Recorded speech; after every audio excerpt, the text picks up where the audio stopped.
Social media पर जैन समाज के सबसे लोकप्रिय जैन न्यूज़ चैनल महालक्ष्मी की ओर से आप सभी को सादर जय हिंद। आज कर रहे हैं बहुत सोचने वाली बात। बार बार चोट लग रही है जैन समाज के ऊपर, कभी प्रशासन से, कभी शासन से, कभी पुलिस से और कभी समाज से, कभी अजैन भाइयों से और कभी आपस में ही परस्पर विरोध में डंडे दिखाकर जेसीबी घुमाने की धमकी देकर। तो पहले एक जरा सुनते रहिए, आवाज़ भी आ रही होगी, आपने सुनते रहिए कैसे धमकी मिल रही है। कन्नड़ में मिल रही है, पर कन्नड़ वाले तो समझ रहे होंगे क्या कह रहे हैं। कर्नाटक रक्षण वेदी के यह है एसोसिएशन कर्नाटक में, बेंगलुरु की बात कर रहे हैं। जीतो वाले यहाँ पर 100 एकड़ के अंदर 1000 फ्लैट पर राजस्थान से है। मोदी जी ने भी जीतो की कितनी प्रशंसा की है ये आप पहले देख चुके हैं। उनके कार्यक्रम भाले कर उन्होंने कहा था कि अगर वास्तव में कोई कार्यक्रम होता है, कोई विकास होता है तो जीतो का सबसे बड़ा योगदान। और वही जीतो अब 1000 जैन भाइयों के लिए 100 एकड़ जगह बेंगलुरु के अंदर 1000 फ्लैट का निर्माण कर रही है। तो फिर इसमें कर्नाटक की रक्षण वेदी एसोसिएशन क्या कर रहा है? जी हाँ, जेसीबी चलाने की धमकी दे रहा है। एक वहाँ पर कम्युनिटी हॉल बनना है, 1000 फ्लैट बनना है, जिससे जैन भाई एक जगह रह सकें, अपनी पहचान बना सके। सुबह सुबह से आज जैनों के लिए रहने की भी दिक्कतें हैं, ठहरने की दिक्कतें हैं और अपने समाज के लिए, अपने तीर्थों को सुरक्षित रखने की भी दिक्कत है। तो ये बन रहे थे, आ गए 100 फ्लैट जो बनेंगे वो कर्नाटक को देने होंगे बस, नहीं तो हमारे लोग आएंगे, सैकड़ों की तादाद में आएंगे और यहाँ पे जेसीबी चला के इस मैदान को बराबर कर देंगे। जो ये निर्माण अभी शुरू हुआ है। जैन क्या करें?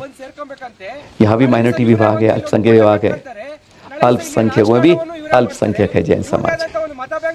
जो भी आता है अपना डंडा लेके, चाहे वह कहीं भी हो, चाहे तीर्थ पर हो, चाहे हमारे आवासीय घर बनाने की योजना पर हो, कोई कुछ नहीं कर पा रहा है। हैरानगी ये हो रही है, डंडा हर तरफ से चल रहा है। सरकार कोई भी हो, कैसी भी हो, हरे रंग की हो, पीले रंग की हो, सफेद रंग की हो, भगवा रंग की हो, कोई सी भी चल रही हो, सब सरकारें में से कोई नेता आके सांत्वना नहीं देता है। और इस तरह की जो गलत बातें होती हैं, चाहे हमारे तीर्थ पर होती हैं, चाहे हमारे, कोई इसको आके रोकने की हिम्मत नहीं दिखाता है कि मैं तुम्हारे साथ हूँ, न्याय के साथ हूँ, सत्य के साथ हूँ, तुम काम करो, कोई तुम्हें यहाँ पर रुकावट नहीं करेगा।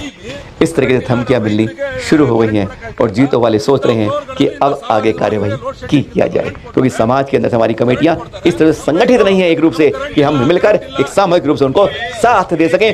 कहीं भी कुछ कहते हैं मकान बनाओ, कहते हैं अस्पताल बनाओ, कहीं कहते हैं शिक्षा स्थल खोलो, जब खोलने की शुरुआत करते हैं तो जेसीबी चलाने की से धमकियां मिलती हैं।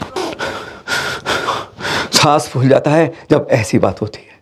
सचमुच मुनि श्री उत्कृष्ट सागर जी देख रहे हैं आप। जी हाँ, उम्र है 83 साल और पता है आहार के लिए 1 2 3 4, आप तो लिफ्ट से चलते हैं, हम लिफ्ट से चलते हैं, पर एक बार कोशिश की 6 मंजिल चढ़ के उतरने की, सांस ऐसे फूल जाता है। पर 83 साल की उम्र में मुद्रा लेकर 12वीं मंजिल पर गए और फिर उसी तरह आहार लेकर नीचे आए और देखिए कितने प्रसन्न हैं। यह होती है जैनों के अंदर दिगंबर संतों की उत्कृष्ट चर्या। मुनिश्री उत्कृष्ट सागर जी सचमुच 83 साल की उम्र में कितनी उत्कृष्ट रूप से अपनी चर्या निभाते हैं। 12 मंजिल चढ़ जाते हैं, उफ नहीं होती है, मुद्रा छोड़ते हैं, आहार करते हैं और फिर वापस लौटाते हैं। मुंह से उफ या थकान दिखती नहीं है।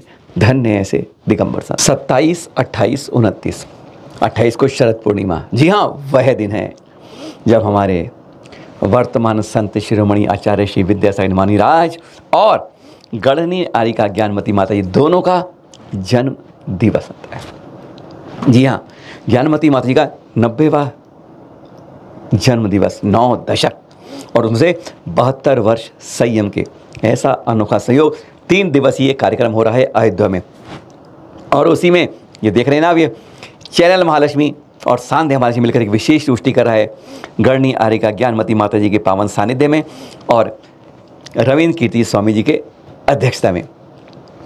सभी दक्षिण के भट्टारक वहाँ होंगे और उनके साथ दक्षिण भारत में अपने जैन तीर्थों की सुरक्षा में क्या क्या डेंजर हैं, क्या क्या खतरे हैं, यह 28 तारीख को विशेष रूप से सबके विचार सुनेंगे हम। क्योंकि दक्षिण भारत के अंदर कहा जाता है तमिलनाडु में लगभग 700-800 हमारे जैन बड़े बड़े तीर्थ जो एकड़ों में हैं, दिल्ली जैसे छोटे तीर्थ नहीं, यूपी जैसे छोटे तीर्थ नहीं, विशाल तीर्थ भी बदले गए हैं। क्या है वहाँ की दक्षिण की, जरूर देखिएगा। 28 तारीख को सायंकाल में यह परिचर्चा होगी, गोष्ठी होगी, खतरों से संभावित क्या उपाय होंगे। 5:30 बजे अगले शुरू होगी, शनिवार अगले को। और ये भी देख लीजिए, नागपुर समाज ने किया है ये 90 वर्ष के जन्म जयंती दिवस के अवसर पर यह 90 स्क्वायर फीट की थाली बनाई गई। लगभग इतनी विशाल थाली, अष्टद्रव्य की थाली। जब कोई चीज़ किसी की ऐसे सबसे वृद्ध ज्ञानवान सब तीर्थ क्षेत्र जन हमारे, उन भूमियों का जीर्णोद्धार करने वाली, 250 से ऊपर ग्रंथ लिखने वाली, ऐसी हमारी गणियानिका के लिए यह गजब का रूप नए रूप में उन्हें देने की कोशिश नागपुर समाज ने भी की है ना। अच्छी बात, आगे सुनते हैं। कुछ समय से ये वीडियो चल रहा है सोशल मीडिया में, हमारे पास भी बहुत मैसेज आ रहे हैं कि अयोध्या मसले वाले, ज्ञानवी मस्जिद वाले, ये जो इस समय हिंदुओं के लिए तीर्थों को वापस बचाने की कोशिश कर रहे हैं, हमारे 2 जैन पिता पुत्र की जोड़ी, हरिशंकर जैन जी और विष्णु शंकर जैन, ये दोनों, ये इस समय प्रणम्य सागर जी महाराज की वजह गए और कुछ पहले भी, कि ये कह रहे हैं हम वहाँ पर जैनों की पूजा की जो है वहाँ पर उनको परेशान हो रही दिक्कत में हम व्यवस्था करा देंगे, इस तरह लड़ेंगे, सारे कागज़ हमें दे दो। चैनल महालक्ष्मी तीर्थ क्षेत्र कमेटी से भी चर्चा हुई थी, उन्होंने स्पष्ट मना कर दिया था। ये पिछले साल की बात है, हमने भी इन दोनों से बात की थी, उन्होंने कहा हम कोशिश करेंगे, पर बहुत बड़े केस लड़ रहे हैं इस समय वैदिक संस्कृति में, हिंदू समाज के, इवन जहाँ वो बैठे हैं ना उनके भी। जब आपस में इंटरेस्ट लड़ेंगे तो क्या वे हमारा साथ दे पाएंगे, बहुत बड़ा चिंतन का सवाल है। क्योंकि ऐसे काम डॉक्टर के, वकील के इस तरह कभी नहीं किए जाते, बहुत ज़्यादा विश्वास लेके जाते हैं, क्योंकि आपके सारे राज उनको दिए जाते हैं, तब वे आपके पास हो पाते हैं।